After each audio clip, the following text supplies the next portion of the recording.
আছেন। পদকর্তা বলছেন শ্রুতি আছে গোড়া চাঁদ শয়ন মন্দিরে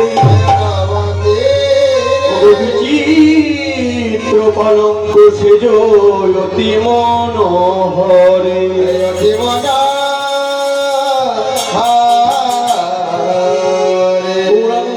শুয়ে আছেন আর শুয়ে আছেন যে পালঙ্কের উপরে, সেই পালঙ্কটা এমন একটা দেখতে, এত সুন্দর দেখতে যে ভক্ত মিলে মনকে ভরণ করে নেয়।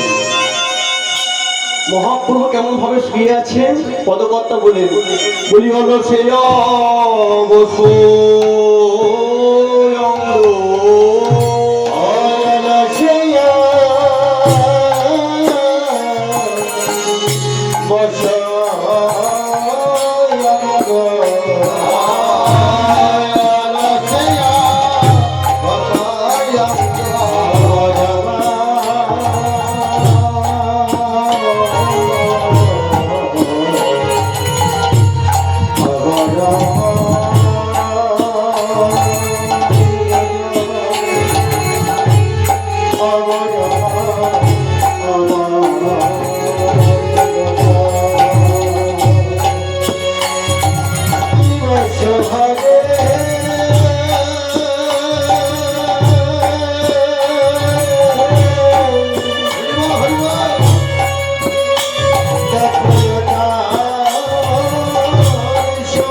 সবার বলি হারি যাই রে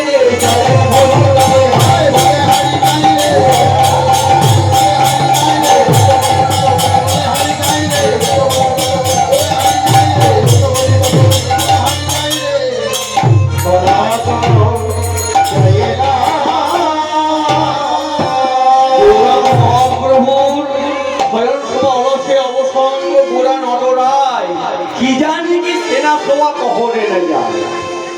পদকতে এমন কেন বলল যে অলসে অবসঙ্গ গৌরাঙ্গ রায়?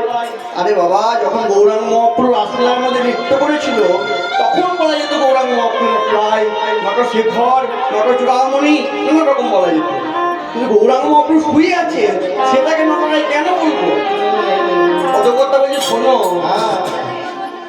গৌরাঙ্গ মহাপ্রভু যে শুয়ে আছে, কখনো মহাপ্রভু হাতের উপর হাত রাখছেন, কখনো পায়ের উপর পাতা রাখছেন, কখনো পার্শ্ব পরিবর্তন করছেন, সেটা দেখে আমার মনে হচ্ছে গৌরাঙ্গ মহাপ্রভু যেন ওই ভূমির মধ্যেই নৃত্য করছেন। সেই জন্য অলসে অবশ্যই অঙ্গ গোড়া রটরায় কি জানি কি সেনা সভা কখন নেওয়া যায়। আর কি বললেন যে গৌরাঙ্গের অঙ্গকান্তিটা এটা মেঘ থেকে যেমন বিদ্যুৎকে ছিনিয়ে নিয়ে এসে ওই গৌরাঙ্গের অঙ্গকান্তিটা তৈরি করেছি। তাই পদকর্তা বলে বলি মেঘের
যেন মেঘ থেকে বিদ্যুৎকে ছিনে নিয়ে এসে গৌরাঙ্গ মহাপ্রভু অঙ্গকান্তির মধ্যে দিয়ে দিয়েছে।